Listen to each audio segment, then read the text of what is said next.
All right, welcome. Today we're going to pull back the curtain on your home's HVAC system. The goal here is to take you from that feeling of panic to feeling totally in control of your home's climate. So let's jump right in. Picture this. It's the coldest night of the year, and your furnace just died.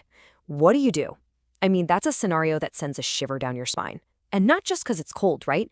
The house is getting colder by the minute. You have no clue who to call. It's a total nightmare we all hope to avoid. So yeah, let's start right there, in that moment of absolute panic. Because if you can understand the pressure of a breakdown, you're already on your way to stopping one from ever happening. And that's really the heart of the problem, isn't it? Your HVAC doesn't care about your schedule. It doesn't break down on a Tuesday afternoon. No way. It's going to be a holiday, or right in the middle of a brutal heat wave, or, you guessed it, the coldest night of the year. It's not just inconvenient, it's seriously stressful, and you have to act fast. So you gotta wonder, why do these things fail in the first place? Well, a huge piece of the puzzle is simply where you live. Your local climate is basically waging a non-stop war on your HVAC system, putting it under incredible pressure all year long. Yeah, it's literally fighting a war on two fronts. In the summer, it's not even just about the heat, it's the humidity. When that humidity gets up over 70%, your AC has to work overtime, just ripping moisture out of the air. That puts a ton of stress on the compressor. And then, flip the calendar to winter. Those long, deep freezes, they put an immense strain on your furnace, especially the parts that actually create and move the heat around.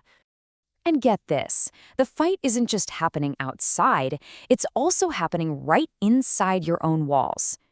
Here, the shifting clay soil can literally crack your ductwork, and all that precious conditioned air just leaks out. Or maybe you've got older ducts that are way too small for a modern, high-efficiency unit. It's like trying to breathe through a coffee stirrer. And then there's the equipment itself. If it's too small, it just runs and never hits the temperature you want. If it's too big, it does this thing called short cycling, and it never really gets a chance to dehumidify the air properly. Now, all this strain, it doesn't just happen silently in the background. Your HVAC system is actually trying to tell you something's wrong long before it completely gives up. The trick is just knowing how to listen, knowing what to look for. So take a second and think about your own house. Is your HVAC sending out a SOS? Have you noticed any weird signs? Because ignoring them, man, that's like putting a piece of tape over the check engine light in your car. It doesn't solve the problem. Okay, so these are the big ones to watch out for. Got rooms that are freezing while others are boiling hot? That's a classic. Or maybe your energy bills are suddenly shooting through the roof. That's a huge sign of inefficiency. Does the system turn on and off constantly? Or maybe it just runs forever? And this one's big. Do you feel kind of clammy and sticky inside even when the AC is running? That weak airflow from the vents, strange grinding or squealing noises. Look, these aren't just little quirks your house has. They are major symptoms of deeper issues. Could be anything from duct leaks to failing parts. All right, let's zoom in on one of those terms I mentioned, short cycling. This is what happens when your AC unit is actually too big and powerful for your house. It blasts a ton of cold air, hits the temperature on the thermostat super fast, and then shuts right off. Sounds efficient, right? Wrong. It's actually terrible for the system. It causes a ton of extra wear and tear, and, this is the important part, it doesn't run long enough to pull all that sticky, uncomfortable humidity out of the air. Okay, so let's say you've spotted one of these symptoms, and you've made the call for help. What's supposed to happen next?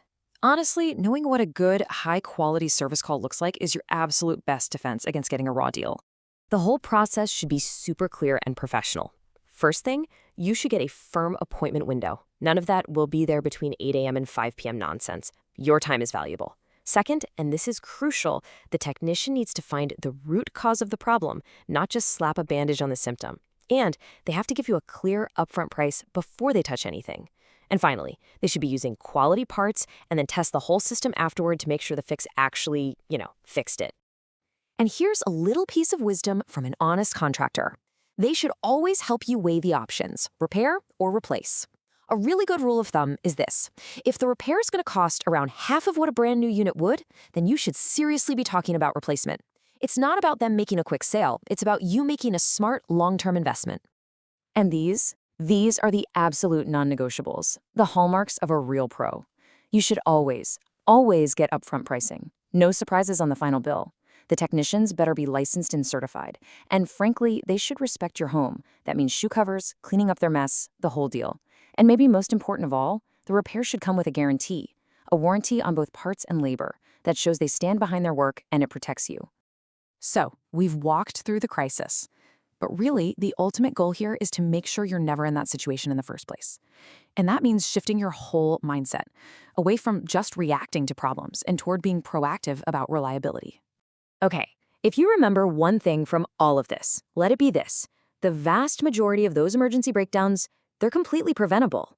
You can avoid almost all of that stress, that panic, that unexpected expense. And the secret? Well, it's not a secret at all. It's just regular, professional maintenance. It is without a doubt the single best investment you can make for your home's comfort. And the payoff for doing that is huge. We're not just talking about preventing breakdowns, you're literally extending the life of your equipment. You're keeping it running at peak efficiency, which means lower energy bills every single month. You're catching small, worn-out parts before they fail and cause a massive, catastrophic problem. Oh, and by the way, most manufacturers actually require annual maintenance to keep your warranty valid. So yeah, it's a no-brainer. And hey, if the day ever comes when you do need to replace your whole system, you need to know this term, Manual J load calculation. Make sure any contractor you hire does one. This is not some guess based on square footage. No, this is a real deal engineering analysis of your specific home. It looks at your insulation, your windows, your layout, everything, to determine the exact right size for your new equipment. This is absolutely critical to getting the comfort and efficiency you're paying for. So I'll just leave you with this one final thought. After everything we've talked about today, how are you looking at your HVAC system now?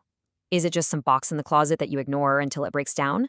Or is it a crucial asset for your home, something you can actively manage to guarantee your comfort, save money, and completely avoid that dreaded midnight breakdown? The choice and the comfort that comes with it is totally up to you.